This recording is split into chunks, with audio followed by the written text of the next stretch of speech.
This is our 1979 restomod Bronco we call Princess.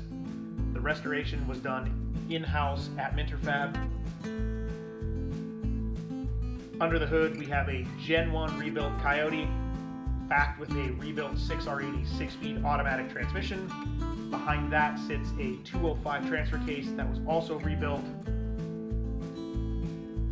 Dana 44 front axle with a 9-inch rear, 4-wheel disc brakes.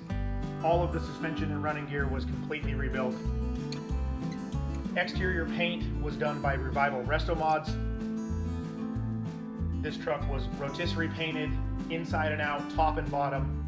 The underside of this truck is just as good looking as the top side. The truck is finished in destroyer gray with gloss black top and gloss black trim.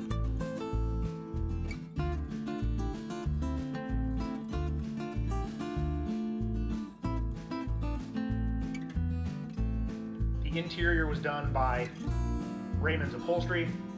Factory seats with heat in the front, newer F-150 center console with factory shifter with more storage and rear vents for heat. Also, the back has extra USB and USB-C chargers. All new glass, all new door seals. There was not anything that was skipped or overlooked on the restoration of this truck.